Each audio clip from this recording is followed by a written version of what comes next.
So in this process, we have gone through a number of years of evaluating different alternatives. Those alternatives over time have narrowed down to this tentatively selected plan.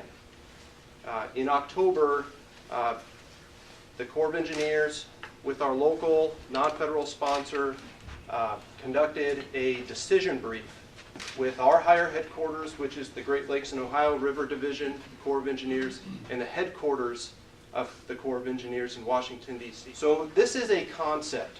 And what the tentatively selected plan milestone allowed us to do then is to go back and prepare a detailed project report.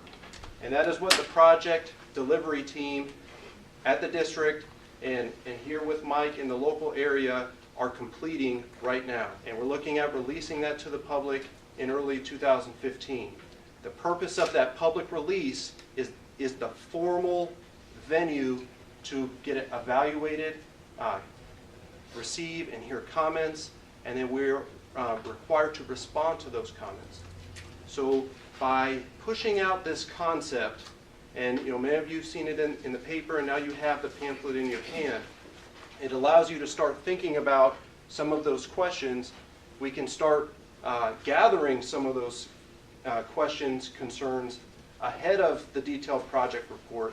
It helps us make a more detailed project report, and it helps us become more prepared when we come and see you in the early spring. All those costs, and then all the homeowners, if there's any NEPA regulations that our homes need to be complied by, that should be added to the project. It should not be a cost to us. We did not ask for the diversion channel to go by our home, and we did not build in the floodplain. Yet you're causing farm machinery to be out on very, very well-traveled roads. 86 is a racetrack between Ottawa and Findlay, and you're putting dangerous machinery out on the road. We want bridges on all roads, including 89 Mile Right now, the way that it's been done is based on traffic count. The 7 most highly trafficked roads have bridges. Ones that have lower traffic, that's a discussion that has to be made.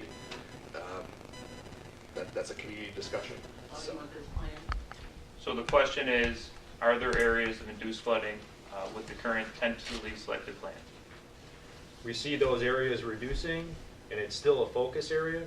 We have not nailed down the specifics of induced flooding, but that's something that we want to capture in this detailed project report that comes out early in 2015, so that we can identify areas on maps and have a more deliberate discussion with the community. We discussed at one of the farms yesterday that that's a key concern, especially with the levee measure.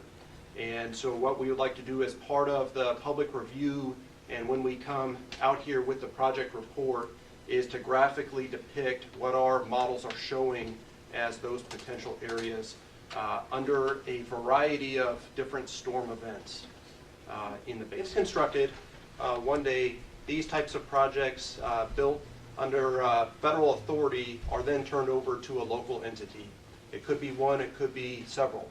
And usually that's along with an operations and maintenance kind of manual, kind of like the user's manual for your car. Last spring, Mr. Oman took several pictures of the river showing various places where there's a large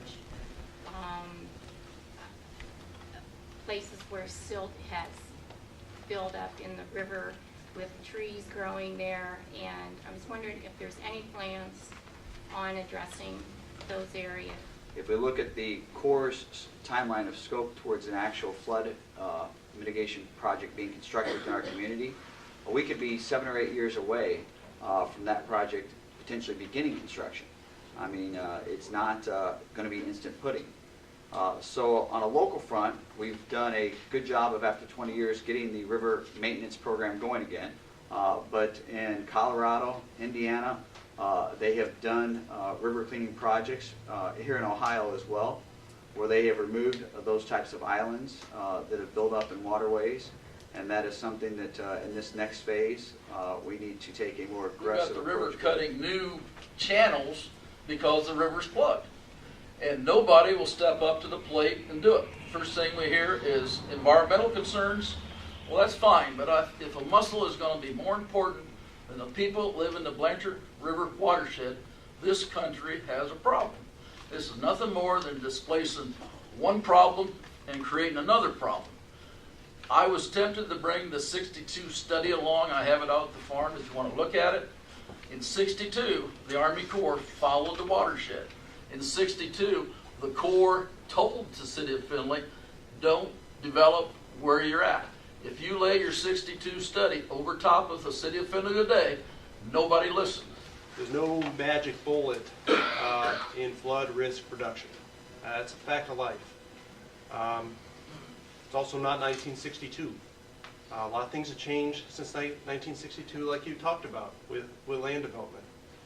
Can we turn back the clock on that? No. A lot of things have changed technologically in the engineering field as well, from the way the Corps of Engineers conducted studies then and the way they do them now, and the tools that are available.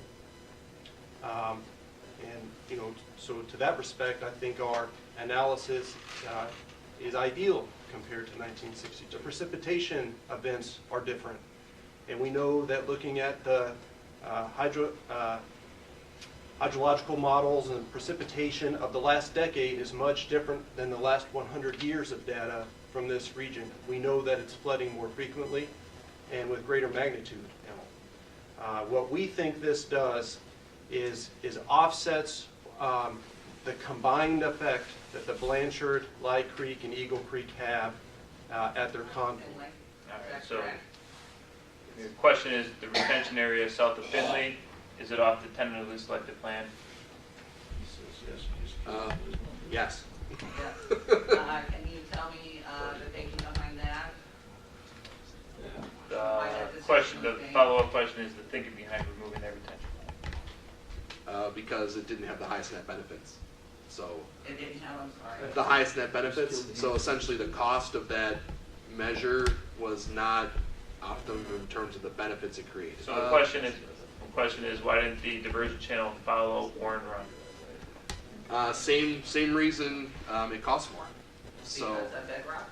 correct. So the largest reason is because there's a lot more rock excavation adjacent to Oran Run than there is where the diversion channel is now.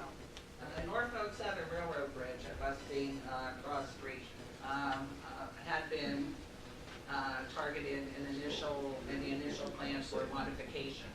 That bridge isn't identified in the tentative plan. Is that a cost issue as well?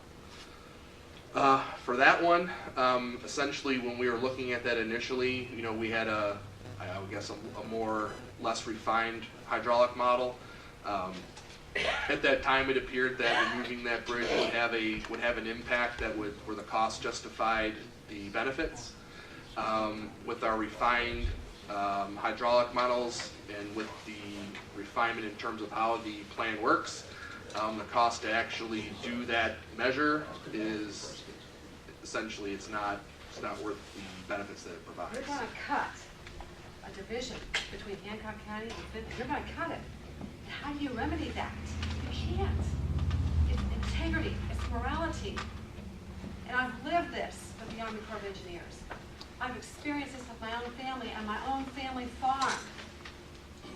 And the remedy still is not there today where I came from when the Army came in and took 8,000 acres of our land. And you cannot take a farmer's land. Can't do that. We are America. We have a Constitution. And let's stand with the Constitution and not money. It's a moral issue. It's integrity. And I'm a citizen, and I'm speaking up for all of you and for my grandchildren and for all the children here in America and people of all ages.